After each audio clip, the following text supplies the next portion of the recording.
Welcome back. Did you know Wisconsin ranks third in the nation for growing potatoes? Allison, Dairyland is here. Sarah hanging out to show us some unique potato recipes you might want to try at home. All right, what do you have to show us first? All right, my first up is our recipe, a loaded pizza baked potato recipe that I am featuring today. Like a pizza baked potato. Correct. That's what you've got up here. If we can get a shot of this, if we can zoom in here. Are there like little pepperonis? There are. So this recipe uses russet potatoes, which are one of the many varieties grown in Wisconsin. What I did was I baked the russet potatoes and then I fluffed up the inside.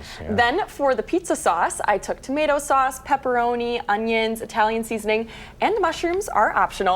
Filled the potatoes with that. Of course, you can't forget our ooey gooey melty Wisconsin mozzarella cheese. So you have to get that on there, put them under the broiler, and then serve them warm to any of your loved ones. And since we are on the Wisconsin Potato Love campaign, this recipe is perfect for any Valentine's Day or Galentine's Day gatherings, even some big game celebrations coming up with either football or basketball, or maybe just enjoying in the comfort of your own home. Love that. Okay, what else is on the list? I did bring some potato chip, chocolate chip cookies for you to try as well.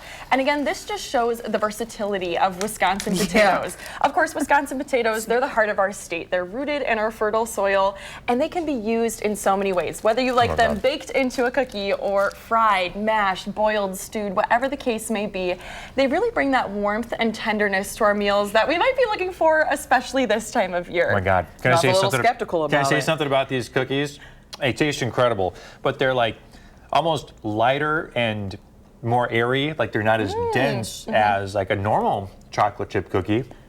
Very delicious. I'm glad to hear it. You know, I'm from central Wisconsin. We have a lot of potato growers up there. Huge industry. Talk a little bit about the economics of potatoes and what they do for this state. Well, we are the third ranking state in the nation for potato production, as you mentioned, but we are first east of the Mississippi River. So we are the potato king in this part of the country. We have over 67,000 acres in potatoes each year that we harvest, and they're a huge economic driver for our state. We also grow more varieties of potatoes than any other state in the nation. We've got 6 of them, including those russets, round red, round whites, yellow flesh, blue and purple potatoes, and fingerlings. You name it. Sarah hanging out, thank you so much for joining us this morning.